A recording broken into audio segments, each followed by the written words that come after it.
match yet? Oh, never has it ever happened. I feel like I get close but the more I sit with myself, the more I realize I think I have a thing for toxic energy. So I think there's still some more healing that I need to do because when I look back on all of these energies, um, it's a shame I gave them so much time and there were sweet energies that I didn't. Yeah. And so now I see those sweet energies getting married and starting families. I'm just like, dang, that probably could have been me if I recognized the security in those individuals at the time. And like now I'm like, yeah, I'm definitely feeling that now. I'm aware that there's something going on. There's something wrong.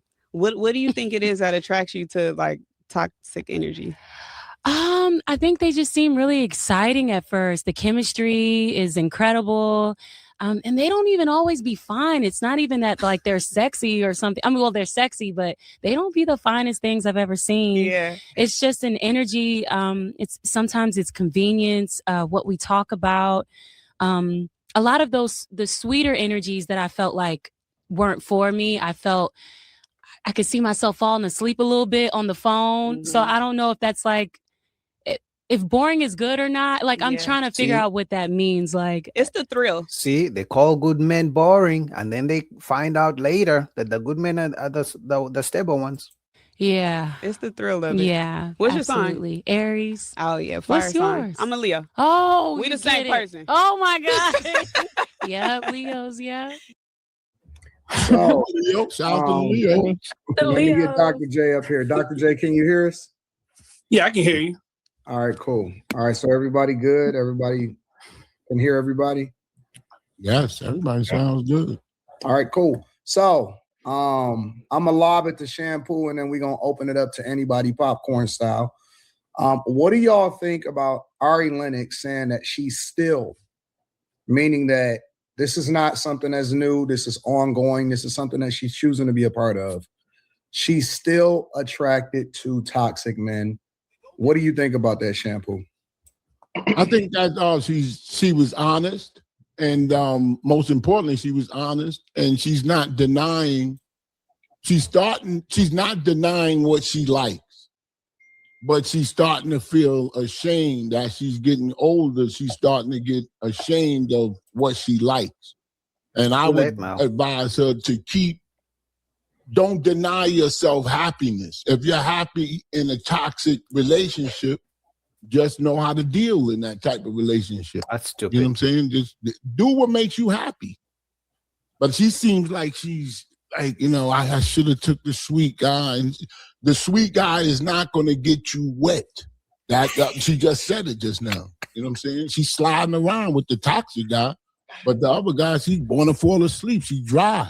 You know what I'm saying? So it's a toss up, and I would advise her to do what she loves to do, makes her feel good. She earned it. I mean, it's a good thing nice guys are waking up, because most men, in my opinion, are nice guys, good guys, just regular average men. They don't hurt nobody. They just go to work, come back home, hang out with their friends, buy flowers, take women on dates, get used for free dinner dates. Those are the types of guys. They don't have the thrill. They're not toxic the way women like it. But nice guys are waking up. They're saying, oh, so your women in your younger years mess with the bad boys, the ones who turn you on, the ones who make you wet, like Shampoo is saying. And then when you hit 35, for some reason, it's always they hit 30s and then they want the nice guys again. But then the nice guys are saying, oh, now when you hit 35, after you're done being with the bad boys, now you want us? And nice guys are saying, no mas. A successful woman, she can take care of a dude. Let me go to Dalen. And then Dalen, what do you think about Ari Lennox? And give us some honesty, Dalen. What do you think about Ari Lennox saying that she's still attracted to toxic guys? I'm gonna be honest with you, because I spoke about this on another show a few days ago. I think, just like what Shampoo said, it's good that you can acknowledge that and say it out loud and own it. But I also think that it is okay to say, hey, I've been choosing this thing for so long and it's left me empty. And now that I know better, I want to apply better. So I I think that as long as you are self-aware and know who you are and know your mistakes and know where you want to be in life, you have to address the problem, figure out a solution, and apply it. And I think that's what she's trying to do. I don't think that. So you saying she should deny herself, like don't be happy, just be.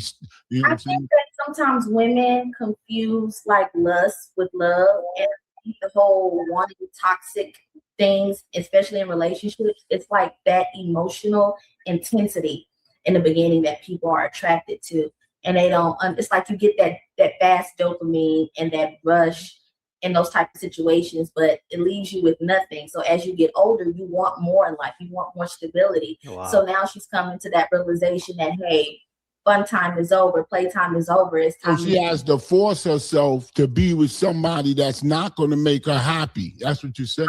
Why are you happy being in toxic relationships? Nobody. No, she said she is. I didn't say that. You're not in a toxic relationship. You're just complacent and you're comfortable until you get uncomfortable when you realize, whoa, this is not where I can be stationary. This is not where I can find stability. I need to find out what my problem is so I can want better for my life and my relationship. So I think she's What do you think the problem is? I think the problem is giving into quick rushes of satisfaction, quick to jump in bed with people, quick to feel like you have something with someone before you actually take the time to build it and apply the necessary things that you need to have a solid relationship. I don't know. It's just poor decision making, because we know us girls like to make decisions that benefit us, even when they're not good decisions, because it feels good. Oh, we know that. Let me back up for a minute. Honestly, I don't have an issue with women, figuring out that, hey, listen, you know what? I take that back.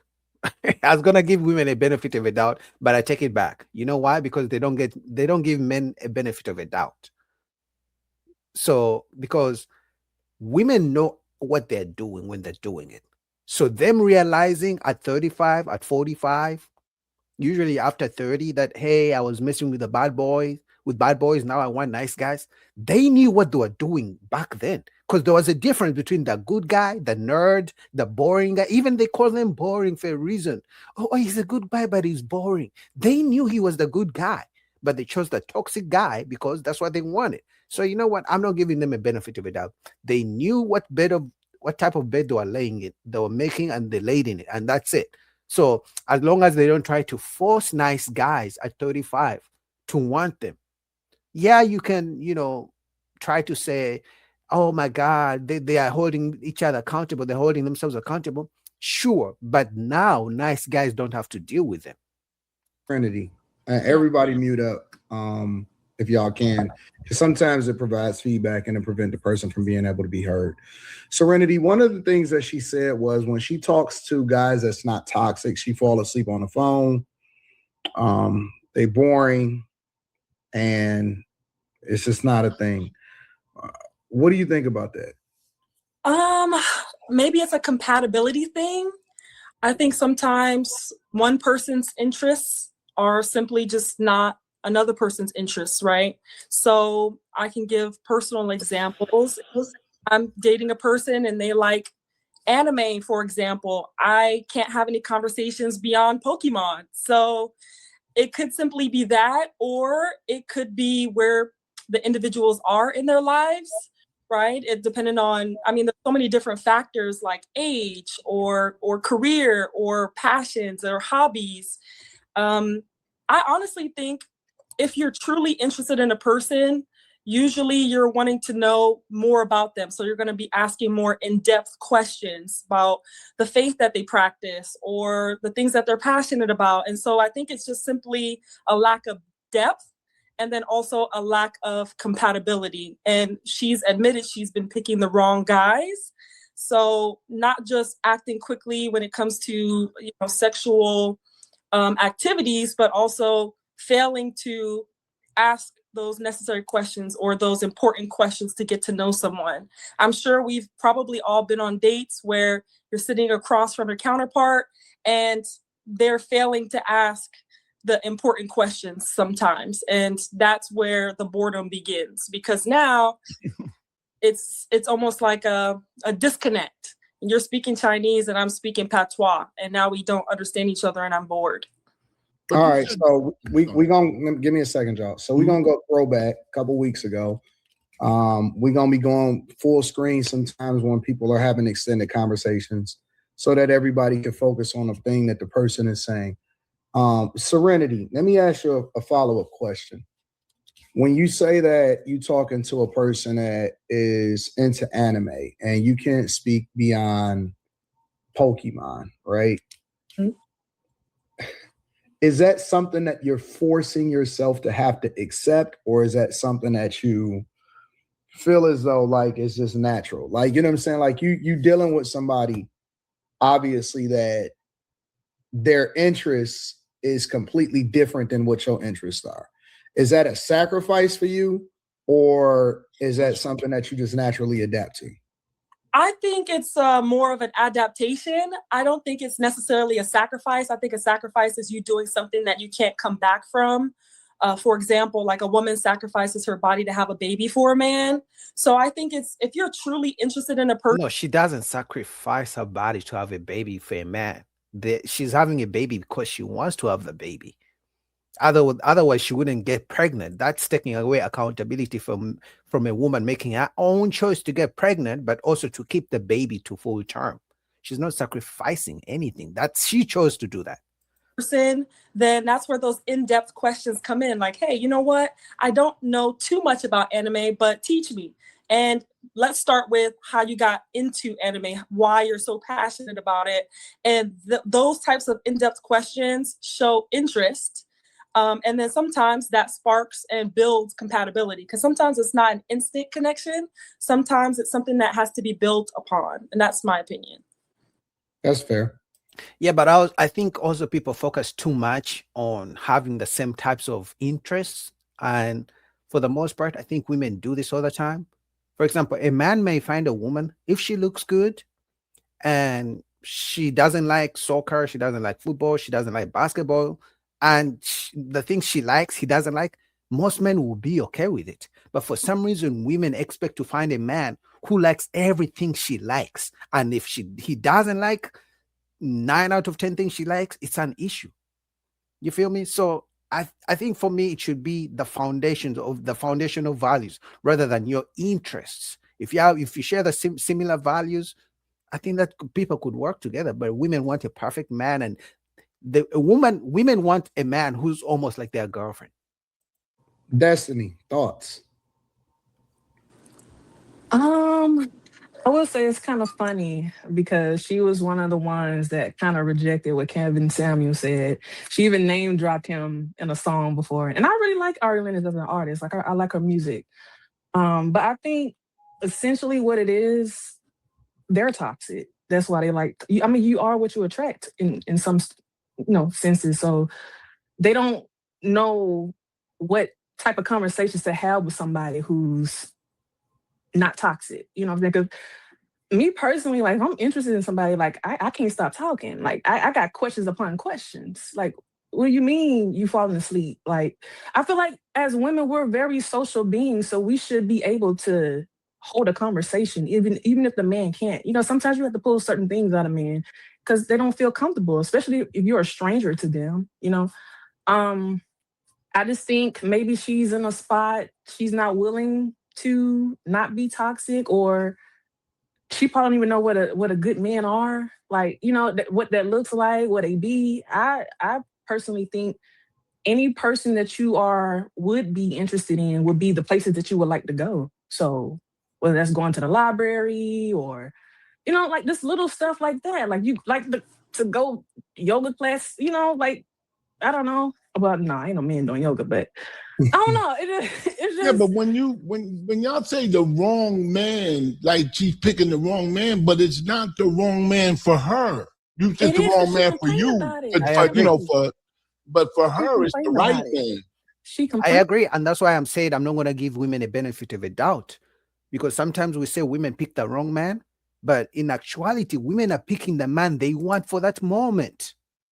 For that moment, to them, that's the right man. Even if they know there's a better man, they will leave the better man for whatever reason to choose the man who's going to whip their ass.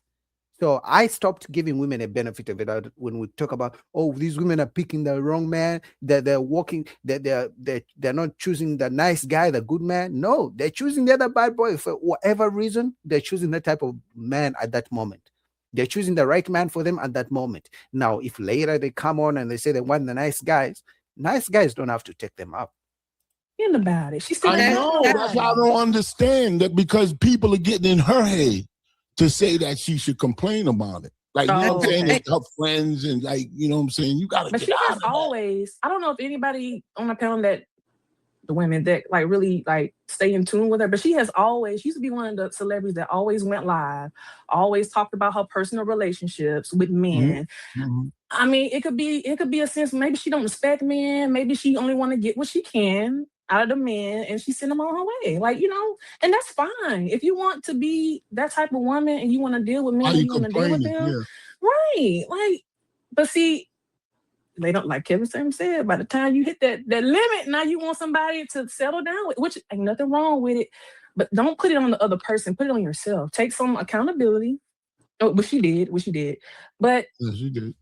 I mean, okay. That's why I said stability is boring to some people. So maybe you're not worthy of it. I'm sorry. It's okay. Have your fun. I don't know how people get bored. Like I don't get, babe. People that get bored don't have nothing in their head. They're just empty-headed. Yeah. Let me ask Shaniva. What do you think about this whole situation? And here's a bigger question. Do you think that a lot of women are attracted to toxic men because they toxic themselves? Or do you think that it's just the fact that good girls like bad boys? I think it's the fact that good girls like bad boys for sure, because a lot of females are kind of like attracted to, like, I'm not going to say all, but like majority of females are kind of attracted to the same type of guy. It's like a lot of girls like the bad guy, you know? So the toxic guy is probably Ari's type. You know, that's what she likes, you know? And she's the type of female that probably will be with a safe guy or somebody that's going to treat her good and still probably cheat on him because he's boring, or like he doesn't do the same things that the toxic guy used to do, you know? So I think it's a matter of like, yeah, females definitely like, you know, a certain type of guy, like the bad guy or whatever that may look like, you know, and that's just it. But certain females can't deal with what comes with the bad guy, because it may come with certain things like cheating. And, you know, women, we just don't like cheating. Cheating is right hooks. Like right hooks. Women hold cheating. Women hold cheating as the number one priority in a relationship. Forget everything that you built. Forget the kids. Forget how many years y'all spent together. If you cheat, we're done. So it's like, I don't know about that. I disagree as well. I think women hold providing as the number one thing in a relationship rather than cheating. That's why women will stay with a rich man who provides, who cheats, rather than with a man, with an average man who's loyal, never cheats, but can't provide the lifestyle she wants. Watch Maury and them that backstage, they always get back with the dude. Well, especially if they're heavy. If you crazy in love, yeah. If you crazy in love, that's what I'm saying. That's what I'm saying. They got women in the hospital on life support, and the guy that put him in there come visit them. Fact. I think cheating is a fad that women like to hang on. That true. And she'd be happy to see him. It's crazy. Love is crazy. Can you hear me? Yeah, we hear you. Yeah. Okay. I can remember Ari mentioned that she's been able to become so self-aware that she knows something is missing, right? Life comes at you. Being in the numbers world, the world of numbers, I think statistics show it's not just loyalty that damages or keeps relationships together. It's also finances that and breaks relationships apart. Yeah, that's what I said. And the family and the dynamic that comes with the in-laws, things like that. But Ari mentioned in the interview specifically, she said, I think something's missing. She looked around, life came at her fast. She's built this big career. She's seeing all around her get married and have children. And she said, getting old. Wrong. Something. So then that leads us to the next question. When it comes to the work that you do within yourselves, how can we really be partners to anyone if we have not done the self-work to identify the things that we need to heal and change to show up in a full capacity for another person. So there's something there that maybe she needs to work on and see a therapist about, but it's not always the other person and she just likes toxic men. Sometimes it's just now she's self-aware because life just hit her fast and she needs to do more work. Tamara, and then I want the fellas to jump in this. Tamara, do you think that therapy works? I think that it does. I've been to therapy before when I was in college. I think it was a great investment. I disagree. What therapy doesn't work for most women. If therapy worked, women wouldn't be in therapy for 10 straight years. That's number one. If therapy really worked, women wouldn't be talking about the same trauma and talking about signs and talk about how they always run into the wrong men. But all the women, for some reason, therapy, I think the therapy industry is still going strong because women never get out of therapy. It's not different from these people who talk about they workout, but they look the same year after year. But that's because most therapists are women and they don't hold other women accountable. So therapy for sure doesn't work. For the people who claim to be going to therapy, they always talk about trauma and how they're still working on themselves year after year. What about when it comes to these type of situations, like women that are attracted to toxic men? Because I know that therapy can be applied in a lot of different ways, right? And so when you think about this woman saying that she's still attracted, meaning that she's identified that she has a problem with attracting and being attracted to people that are not good for her. Do you think that therapy is something that could help her, or is it something else that she has to get herself, together with that'll ultimately get her out of this space? Okay, before I answer that question, I have to make it clear that I'm glad that she's saying the quiet part out loud so that good men can dodge a bullet. Because I mean, the truth is that this lady is not ready for a healthy relationship.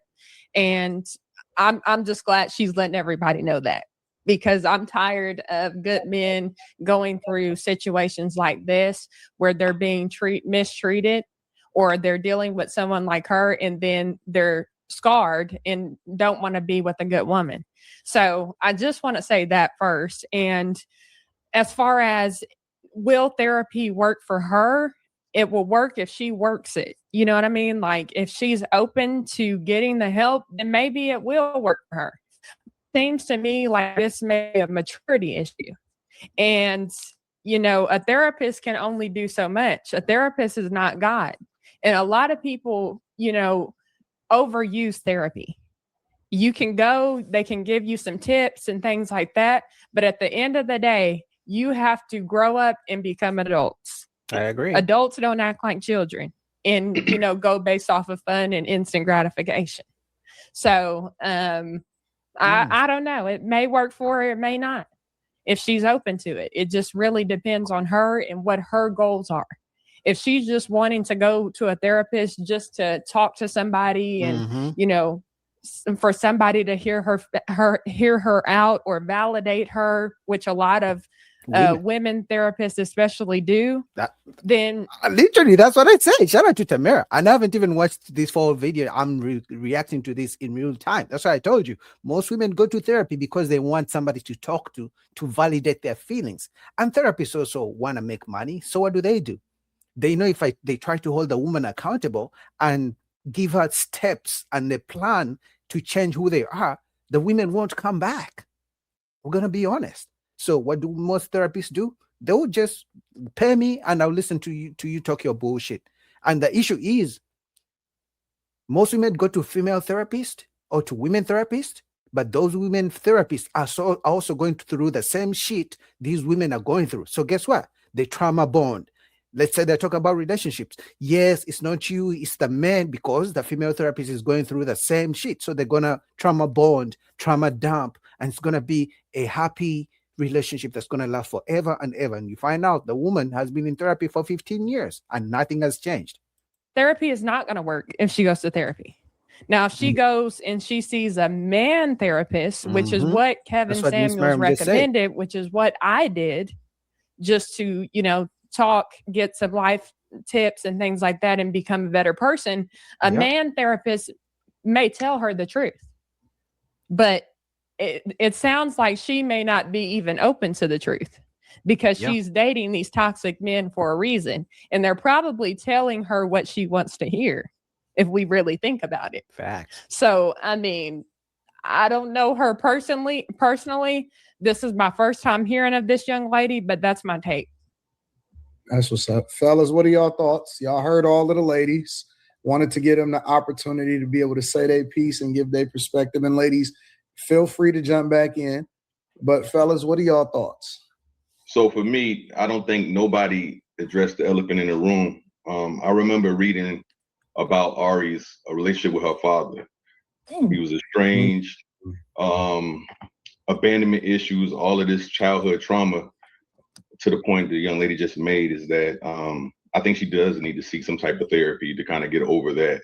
To me, whenever girls have these toxic relationships over and over and over again, the root cause is that relationship with your father. Being a girl dad myself, I pride myself on, you know, being an example to my daughter. My daughter just got married at 23 years old, way too young for me. But the young man that she picked, he's a solid guy so far. He hadn't disappointed me. He's saying all the right things. He's doing all the right things. So hold on, let me ask you a follow-up question, big dog. You said 23 is way too young for you for and shout out to you for being a phenomenal father. Shout out to you for also giving props and obviously playing a role and helping her vet through the person that she's supposed to be with, right? Yeah, that's good. But you said that 23 was really way too young, in your opinion, for her to get married. Why do you say that? it was, I had the mindset that everybody else would have, you know, when it first got brought to me, was that, you know, you need to have time to kind of like learn yourself and all those different things. But wiser people kind of set me down and kind of brought it back to reality for me that, you know, at the end of the day, would you rather have your daughter out here getting pregnant by somebody and having multiple baby fathers, or having a baby father, period? Or do you want her with a husband? And that's true. The whole thing, when people talk about, and it's usually women who are saying, you know, because when a woman says, I'm too young to get married, I need to learn who I am, it's different from a man saying it, because usually men say they don't want to get married too young because it's usually about the money. So usually about the finances, if we're going to be honest. So both men and women don't want to get married too young for completely different reasons, in my opinion. But when women say, I don't want to get married too young, I want to be out here in the streets and do my own thing, that's really what it means. You know, pack on a lot of bodies, and then the future husband is going to have to deal with all the trauma, and then the therapy is going to come into place as well. And I mean, hands down, I'm absolutely satisfied with the decision that she made. Why did you think it was too young though? That's the part that I'm trying to understand. Just knowing, I guess, you know, your kids, that's you know, babies, you know, baby girl. and it was more than anything. It's like I want her to be able to kind of just find, I guess, all the things. Let me rephrase the question for you. Yeah. What is the age, the ideal age that you know, prior to her getting married, that you would have chosen as far as her getting married? I don't think it has an age per se. It's just a level of preparation that I felt like she needed to have, you know. Just as being a wife, you know, like my relationship with my daughter is a little different. Like her coming up, she grew up like I raised my daughter, you know what I'm saying? I raised her like I got custody of her when she was like 10 years old. So like going into womanhood, it was me and my wife that kind of helped her get along, but come along into womanhood. But I felt like she still needed a little more time under our tutelage to kind of prepare for to be a wife, you know. But she made the decision, and I mean, I'm not mad at it. I'm seeing like they got married in December. They moved out of state, you know, and it's kind of like he in the military. So I'm in the military too. So it was kind of like I understood it, you know, but it was just hard, man. I think it was just me not wanting to let go, you know. Yeah. So to take off your daughter, what's like? I mean, but shout out to him, man. I think most fathers should do the same thing. Most fathers should be involved in their daughter's selection of husbands, if we're going to be honest, and their son's selection of women, because the father usually has more experience with women, so he can tell that the sons, hey, listen, don't choose this type of woman, don't choose this type of woman, because the issue we have with men these days and women, we are choosing our own partners. We are choosing our own partners and also going off the information we saw our parents doing. So if a man or woman grew up with a single mom and saw her dealing with multiple partners, that kids are also going to do the same shit. But anyway, shout out to Anton Daniels and Room 9.